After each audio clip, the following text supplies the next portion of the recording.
You don't need money to mix with the super wealthy, but you will need quiet confidence and class. Now, I grew up in a middle class family, but I did have the benefit of attending a private school, and I didn't enjoy the strictness of it back then, but it has formed the foundation of my life. I've learnt the customs and etiquette that has helped me to mix with many wealthy people throughout my life, and I've got my top 10 insider tips here that will help you to do just the same. There are two types of wealth. There is the new rich, and that's like first generation wealth. That's wealth that is self-made.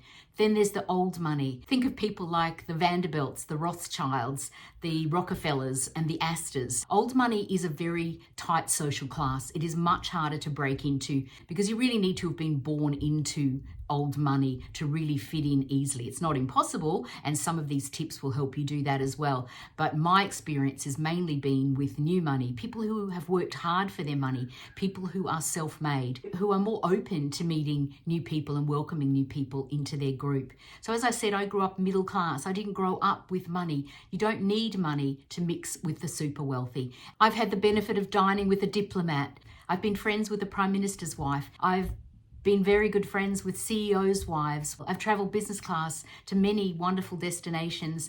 I've dined in 5-star restaurants. I've been to lots of black tie events. I've been invited on yachts. I've had a wonderful life with some of these people, and I want to give you my insider tips that will help you to mingle in these groups, to make the right impression, and to open yourself up to the opportunities that wealth can bring you. Private schools can be a little cliquey. You tend to associate mainly with boys and girls from other private schools. And one of the boys I met back in those days also went to a private school. This was definitely an old money family. They actually had a street named after them. The family went way back in history.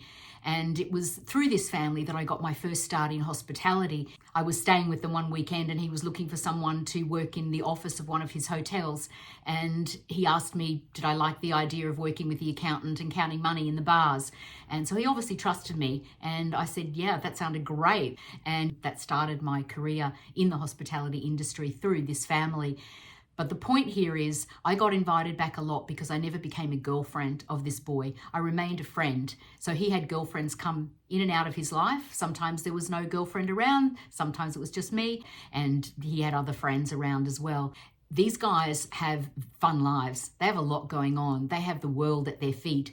They can do anything they want. So if you want to be invited back, if you want to be part of the family and be invited constantly, then it's probably a good idea not to jump into bed with these guys real quick because it's unlikely that you'll last as a girlfriend unless he's really chasing you and he's perhaps at the stage where he wants to get married. And a lot of these guys will not get married early. They'll wait because they have time on their side. You will be given so many more opportunities and you'll meet so many more people if you can maintain a friendship, maintain discretion, maintain loyalty, and just continue to be invited back rather than be the girl that slept with him and never see him again. Be a companion and a friend and have fun with them rather than trying to be a girlfriend. I would love you to read my book, Magnetic Attraction. I'm going to leave a link for it below. Magnetic Attraction is a book I wrote for all women, whether you're in a relationship, out of a relationship, or just looking for a great relationship. You'll learn the twin laws of attraction that absolutely changed my life. Wealthy people, they love a drink. They can have the best. And when you go to someone's home or on their boat, you'll more than likely find that alcohol is free flowing. Champagne, wines, beautiful scotches, you'll have everything at your fingertips. The trick though is to not overindulge. I've seen this so many times where because it is so free flowing and it seems like it's an endless supply, everyone gets straight into it very quickly. And I've seen people make real fools of themselves and really embarrass themselves and never get invited back. One of my memories in particular is when we would go out sailing, and I used to sail with a group of boys in races on a Saturday, but on the Sunday we would take the boat out and invite people on just for a fun day out. I can't tell you how many times people would get on the boat and start drinking immediately before we left the dock, and by the time we got out into the sea, they would be throwing up over the side. So if you don't know how to handle boats and you're invited out by the super wealthy to spend a day on their boat, don't start drinking too soon. Make sure you have plenty of water and just make sure you get your sea legs, because if you're not used to boating, the balance issues will throw you and you will be sick and you will not enjoy the day, and it's unlikely you'll get invited back. Wealthy people like to go boating, and they like people along who can handle boating and who can behave themselves on a boat and not embarrass themselves. Even in someone's home, there was once, I remember this boy that I was friends with, we had a dinner party, invited people, and one girl got drunk so early that she threw up at the table. It was a really bad sight, and I've never forgotten it. And of course, she was never invited back. So take it easy with the alcohol. That is a really important tip, and I'm sure you all know that, but it happens so readily because there is so much alcohol at your fingertips, and you think that it's just one big party, but you're being watched in order to be invited back to these things. And that's the key. You don't want just a one-off occasion. You want the opportunities and the experiences that mixing with the super wealthy will give you. And so behave yourself and take it easy. Just watch the drinks, drink plenty of water. So you will get invited out on boats when you start mixing with the super wealthy, and you want to be prepared. You've got to remember that you're not a paying guest, you are a guest. And these people, as I said, are self-made, most of them. They're people that value hard work. So laziness to them is unattractive. You will find most of the time that the hostess will be in the galley. She will be organizing. Sure, she's socializing with her friends, but she will be there making sure that the food is coming out, that, you know, whatever's supposed to come out next is coming out, that the staff are doing the right thing. She'll just be checking on things. It really is a great tip to drop in and say hello, introduce yourself to the hostess, and make sure you ask, can you help? Can you carry a tray up? Can you pass something up? Can you clean up anything? When the boating is over, could you carry any of the rubbish off the boat? They won't expect you to work. It's not that you'll be given menial tasks to do, but it doesn't hurt to offer. It appears that you're not a lazy person, that you don't mind helping out, because they'll really appreciate that. And it also is a way of meeting these people and ingratiating yourself to them. As I said, I've been very close friends with a lot of wealthy women. They are beautiful women, and I've valued their friendship so much. But something I know that will make you persona non gratis at their next function is flirting with their husbands. Make sure that you are not in a situation where you are alone with their husbands. Really be careful here, because you will never be invited back if they feel concerned that you might be on the loose, that you might not be happy with your relationship, that you might be looking elsewhere, and you might be looking at their powerful husbands. Powerful men tend to feel entitled to flirt with whoever they want to, and they may flirt with you, but just make sure that you laugh it off and that you are not found alone with them in any situation. Always extricate yourself from a situation that looks like it might become uncomfortable, because you'll never get invited back if they have even an inkling that you might be going after their husbands. So take this very seriously and make sure you're a girl's girl. Girl power rules here. Stick with the girls, help out in the kitchen. If you want to stay in the group, don't flirt with the husband. Make sure you are spending time with the women, because they're the ones that have the power. They're the ones that will be inviting you back, not the husbands. They have nothing to do with the organisation of the guest list. When it's a social occasion, it's the women who make up the guest list.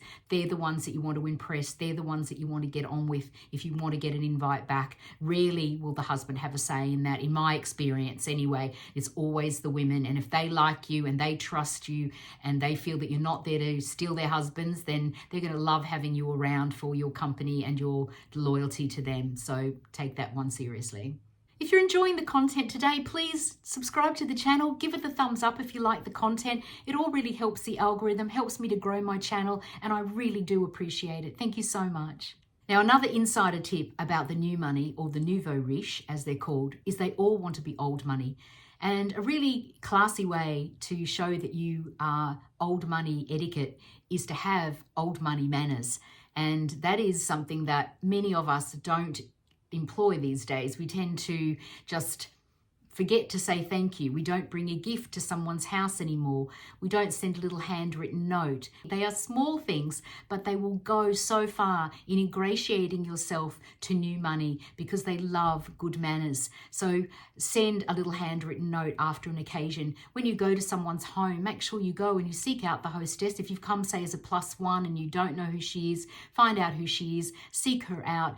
Thank her for having you in her home. At the end of the event, make sure you seek her out again to say thank you. And then afterwards, send a note, or if it has to be a text, do that. But just make sure that you say thank you in some form. Don't forget to be grateful for the event that you've been invited to, because good manners will go a long way in having them remember you and thinking that you're classy, that you have good old-fashioned manners. If it's an intimate affair at someone's home, then you bring a little gift. You bring a potted plant, you bring maybe a hand cream, or you bring a bottle of wine, or you bring chocolates, you bring something. The hostesses work hard for these occasions, so they all love to be appreciated for it. Something small will go a long way into them remembering you and appreciating the fact that you took the time just to say thank you, because so many people don't do it. So many people just feel entitled, that these people have got plenty of money, they can afford it. That's not the point. They put a lot of work into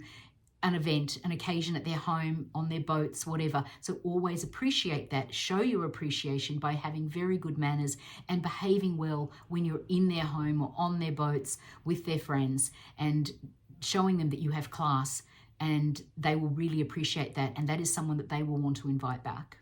Another insider tip is don't boast when you're around wealthy people. Don't name drop. If they want to know about you, and they will quiz you. So have a little story ready to go, not your whole life story, but have the main past and present ready to go. I recently met a girl in one of these groups who was very boastful. Someone would mention a restaurant and she would say, oh, I know that restaurant and I know the owner. And then she would proceed to go on about all the other restaurants she'd been to and all the owners that she happened to know from all these restaurants. She would talk about her employment history, and it was fabulous. It was, she was very talented, but she wasn't doing that anymore, so it wasn't really relevant. But she liked to boast and she liked to build herself up, and it was really just cringeworthy. It seemed like she was overselling herself. Don't sell yourself. It's like when you go on a date, you don't have to oversell yourself. Just be cool, be confident that you're there for a reason. Even if you've come with somebody else, now's your time to just be cool and confident and classy, not to boast and not to act like you need to sell yourself. Just behave in a respectful, well-mannered way, and they will enjoy having you around. They just want to get to know you and find out if you're an interesting person, and what your background might be, and whether you're somebody that they do want to spend more time with. Sure, if you do happen to know a couple of wealthy people that they might know, you might drop that into conversation, but don't overdo it. Don't oversell yourself. It will just sound like you're trying too hard. It will sound like there's something wrong because you need to try so hard. Just be confident, be cool. You're there for a reason, and just be yourself and let them get to know who you are as a person. To fit in with the elite, the super wealthy, you do need to become who you want to see reflected back at you. Now, as I said, I did have the privilege of attending a private school for many, many years. So these things are ingrained in you. You become that person, and then you find it easy to mix with the wealthy because you feel like you've got the skills, that you've got the foundation, the background, credibility, you've got the confidence to seamlessly mix with these people on their level. But if you don't have that, then there are some things that you learn at private schools that you can learn, that you can bring into your own life. When you feel more confident about yourself, then you will naturally attract the right people back to yourself. We attract who we are. Like attracts like. So when you become that person, you will then start attracting those people to you. My school was particularly strict. I remember we had to wear a hat to and from school. If we didn't have that hat with us for any reason, we would get a detention. We had to have our hair tied back if it came past our collar, so it's pretty short. We had to have our collars done up, our dresses at a certain length, socks pulled up. Our shoes had to be unscuffed and polished. No nail polish, no jewelry. It was very strict. We had to make sure that we behaved, particularly in uniform, outside the school, just the same as if we were in the school. So with respect to the uniform, because it reflected on the rest of the school. If one of us misbehaved, then the whole school would be looked upon badly. So these are just little things that you take through life with you. When you've had this ingrained in you every day for years and years and years, you naturally will take care of your appearance. Like, I never go out of the house with cheap nail polish, very rarely. I always tie my hair back if it's not clean. I always wear clean clothes, even if I'm just in my gym gear. My shoes are never scuffed. I always take care of my appearance. I put on a little bit of makeup. I always curl my lashes and, a bit of lip gloss or something. I always try to present myself as neatly as I can. And that just makes me feel more confident about myself. So if I'm in a group of people that are very wealthy, that I know how to present myself from head to toe so that I come across as confident and classy, because this is what's been ingrained in me. Now, you can learn these things. You can become this person just by practicing these rules. We also had to be involved in some kind of charity. You grow up knowing that you're supposed to be charitable. You grow up knowing that you have to support your friends on the weekends at sporting events. You know that if you go to a party that you are still representing your school even though you're not in school uniform, because it would get back to the school that someone from that particular school misbehaved. You're always representing the whole. So it was very important that you were always on your best behavior as much as you could. Did make it a bit hard at times. And as I said, strict schooling is not something that you love at the time, but you appreciate it when you get out of school because you find it easy then to mix with wealthy people. You can do this. You can just make sure that you are dressing well. They do like to wear white, by the way. Most of the wealthy will wear a lot of white or cream because they love to go boating, as I've said many times. So it kind of becomes their uniform. Make sure your nails are done. Make sure they're painted. Never swear. Never raise your voice. Don't have emotional outbursts if you don't want to have negative chatter about you after an event. So make sure that you are behaving well. It's different when you're well known by these groups and that you've been with them for a long, long time and it's a slip up and you had a bad moment. Sure, everybody does. When you're first trying to mix with these people and to blend in, you want to be on your best behavior. Yes, you want to enjoy yourself, you want to be fun company, but you don't want to be so much fun that you're behaving badly. So think of it as wearing a uniform and behaving in the way that your school would be proud of you. So make yourself proud and become who you want to attract to you. As I said, you don't have to have loads of money to mix with the wealthy, but it does help if you maybe know how to play a game of tennis. It does help if you dress well. As I said, you don't need to expend a lot of money on clothes. You can go to vintage shops and pick up classic pieces. You don't need to dress in the latest fashion. You just need to dress very neatly and as expensively as you can. Better to have just a few nice expensive pieces than to have a whole lot of rubbish in your wardrobe. And as I said, keep it to the white or the paler colours where you can. They wear black, of course, as well, but it's nice to have, particularly for boating days and for afternoon lunches and things like that, is to wear the paler colours. Don't overdo jewellery. You just need a pair of gold hoops, maybe a pair of diamond earrings, and these days you can get lab-grown diamonds so you don't have to go out and spend huge money on diamonds. A nice necklace, maybe a ring or two. Think about what Coco Chanel said. When you leave the house, look at yourself in the mirror and take one thing off. That's a very classy way to dress, is don't overdo it. There are certainly places in the world, and I know one place in particular here in Australia, the Gold Coast, where the women there, it is the norm for very wealthy women to dress in white and to wear loads and loads of jewellery. That is the look. It's very Versace there. But in general, here in Sydney, we're a little bit more restrained.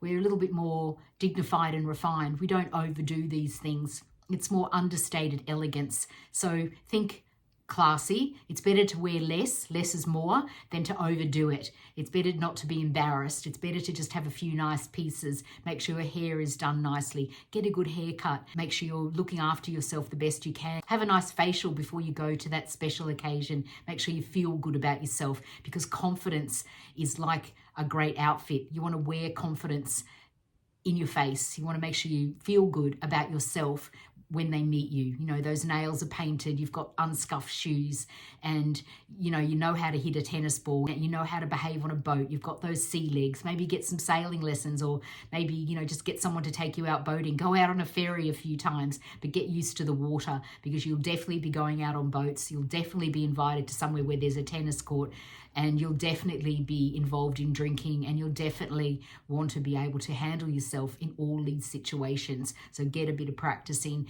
and then you'll feel confident about yourself. And that quiet confidence that I feel good about myself. I feel I look good. I feel I know how to behave. I feel I know how to hit a tennis ball. I know how to handle myself on a boat. These little tips will help you to just feel great in every situation that you're going to be in. And good manners, of course.